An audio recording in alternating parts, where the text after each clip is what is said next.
Guys, please like, comment, subscribe, share the video, especially if you're a Florida State fan or a Louisville fan, or a fan of any college football team in general, or just college football itself.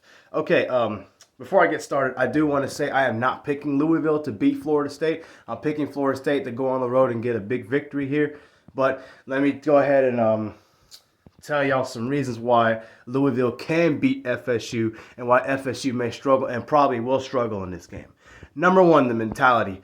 I saw where Coach Norvell did a post-practice interview last week, and he said that Florida State's mentality was too busy, was too much. It was based off of the emotional LSU victory. It's almost like they hadn't gotten past that. So that's not a good thing for Florida State. Florida State's players are going to have to certainly clean that up and put that behind them and move forward to Louisville. So that's going to be a big problem if they don't fix that. Number two, the quarterback.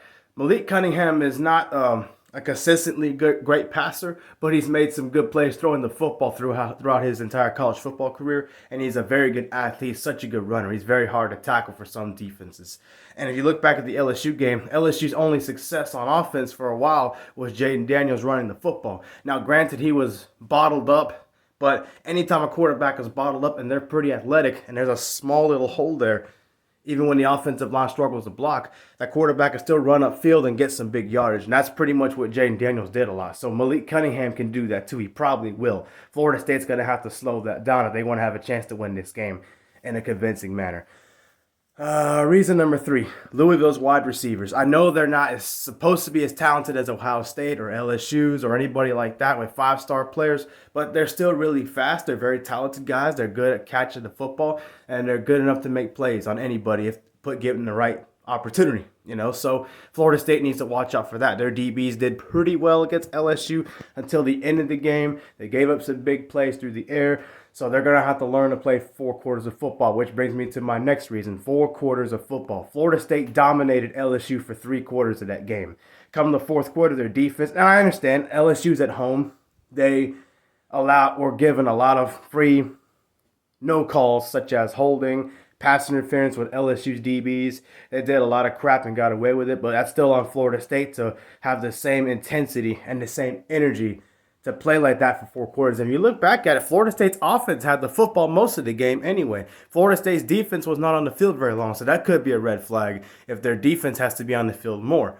So that has to be something Florida State has to be prepared for and to have adjusted to play well against Louisville.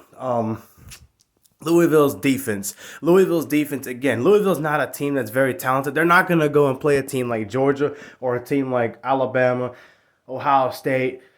You get the idea, right? They're not going to play someone like that and have a chance to beat them. But they do still have good players on defense. They're pretty stout. From what I saw in the UCF game, they're pretty stout. They're pretty fast. They attack the line of scrimmage pretty well. They do get to the quarterback. They're good at slowing down offenses. For the most part, UCF's a pretty good team on offense, and they managed to slow that down and get a big road win. So that's something Florida State needs to look out for. Next reason, let's see. It's at Louisville. Florida State has been playing Louisville in the ACC since 2014. 2014 and 2018 were the only 2 road games that Florida State won at Louisville. And guess what? They won both of those games by close games. The first time they won it 40-something, 30-something, but they were down by 21 at one point, 21-0. And it was Jameis Winston, and FSU was the number 2 team in the country, and they had to come back to beat Louisville. 2018, they won that game by accident. I'm a Seminole fan. I'm being honest. I remember when Louisville was right there to score, and they literally gave the game away on a stupid interception. That was also the same Louisville team that only won 2 games that year. And Florida State always has a hard time with Louisville, so that's something Florida State mentally is going to have to get past if they want to beat the Cardinals. What's one more reason? Let's see. Consistency. This is the biggest thing I see with FSU. They consistently, you haven't seen it yet. They've only had 2 games. Third down offensively, obviously it's a big improvement from last year. Can they keep doing that is the question. Can they continue to execute? Can they continue to run the football? Can they continue to block well up front? Can they continue to get the ball out of Jordan Travis's hands? You know, can Jordan Travis be a factor in this game with the running? He did run a little bit with LSU, but if you look back, he actually threw the football a lot more than he ran. So now I'm not including the times he had to run away because guys are gonna hit him in the backfield or anything like that. But you know what I mean when it comes time to picking up some yards. So I think Florida State should win the game. They should pull away in the third quarter. When I think they're the better team, they have the better athletes. They're stronger at the line of scrimmage.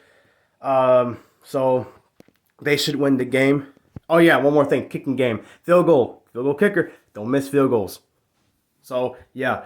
But Louisville can definitely win this game. They're at home, so anything's possible. You know, and for some reason, Mike Norvell has not beaten Louisville. He's 0-2 against. He's beaten Miami, but he hasn't beat Louisville yet. So, yeah, go figure. But, yeah, go Noles.